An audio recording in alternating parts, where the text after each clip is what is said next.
국민의힘이 경기 용인 을의 이상철 전 지상작전사령부 참모장을 전략 공천하는 등 추가 공천 심사 결과를 발표했습니다.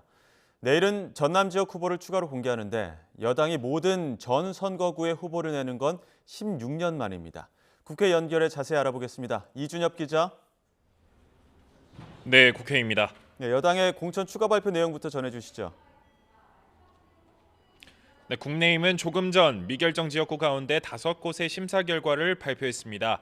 부산 부걸에선 김형욱, 박성훈, 손상용, 이수원 예비후보의 4자 경선을, 경기 하남을에선 김도식, 이창근 예비후보의 양자 경선을 결정했습니다.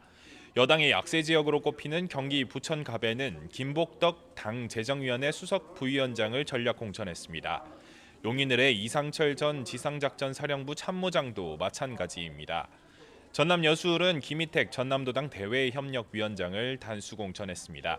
국민의힘은 내일은 대표적 약세 지역으로 꼽히는 전남 지역 후보를 추가로 공천하는데 전국 모든 지역구에 후보를 내는 건 16년 만입니다. 앞서 여당 공천관리위원회는 이번 총선 현역 교체율을 35% 전후로 전망했는데요.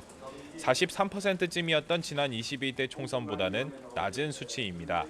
조용하지만 감동 없는 공천이라는 비판 속에 국민의힘은 참신한 인재를 찾겠다며 국민 추천제를 도입했습니다. 여당 강세 지역인 서울 강남갑, 강남을, 대구 동군위갑과 북갑, 울산 남갑 5곳이 대상인데 오늘부터 이틀 동안 후보를 모집합니다. 같은 기간 위성정당 비례대표 후보 접수도 이뤄지는데 청년과 여성 등 정치 신인을 배려할 것으로 보이고 약세 지역인 호남 출신 인사도 1명 정도를 배치할 방침입니다. 이런 가운데 한동훈 비상대책위원장은 오늘 수도권 총선 격전지로 꼽히는 경기 성남과 용인 지역을 돌며 표심을 공략하고 있습니다. 국민의힘은 민주당이 비명 행사 논란이 일자 양평 고속도로 의혹을 부각하는 등 가짜뉴스 공세를 벌이고 있다고 비판했습니다. 감정의 불이익을 받고 경선에 임한 비명계 의원들 대부분이 탈락하고 친명 자객 다수가 본선 티켓을 거머쥐었습니다. 또다시 친명 형제 비명 행사가 확인되는 순간이었습니다. 네, 민주당도 오늘 밤 경선 결과를 발표하죠. 네, 지금까지 현역 의원은 5명이 탈락하고 단 1명만 본선에 이른 오른 광주광역시에서 오늘은 서울 지역 경선 결과가 발표됩니다. 민주당에 복당한 이현주 전 의원 등이 포함된 경기 용인정과 권혁기 당대표 정무실장 등 3명이 맞붙은 경기 의정부을 지역 경선 투표도 오늘부터 시작됩니다. 민주당 역시 다음 주까지는 지역구 공천을 대부분 마무리하겠다는 계획입니다. 비례위성정당인 더불어민주연합도 지도부 인선을 마무리하고 공천을 신청한 후보 190여 명에 대한 서류 심사에 착수했는데요. 최근 약진하고 있는 조국혁신당과의 관계를 놓고는 고심하는 모습입니다.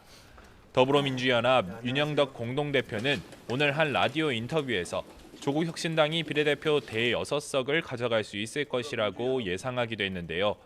지역구는 민주당, 비례대표는 조국혁신당을 내건 조국혁신당의 전략이 지지층을 더 많이 투표장으로 나오게 할 수 있다는 관측과 중도 확장에 걸림돌이 될 거란 반론이 당내에서 맞서고 있습니다.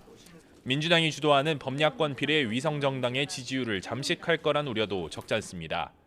이런 가운데 민주당은 이른바 쌍특검법 표결이 끝나자 여당이 막공천, 막사천을 하고 있다고 주장하며 공세 수위를 높이고 있습니다.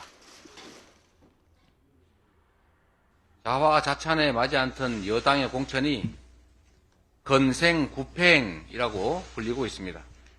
김건희 여사 방탄이 끝났으니 이제 사냥개를 사냥한다, 삶아 먹는다, 뭐 그런 뜻 아니겠습니까? 어제 경기도 양평에서 고속도로 특혜 의혹을 부각했던 이재명 대표는 오늘은 재판에 참석했습니다. 다음 주엔 정권 심판론을 부각할 수 있는 지역구를 집중 공략할 예정입니다. 지금까지 국회에서 전해드렸습니다.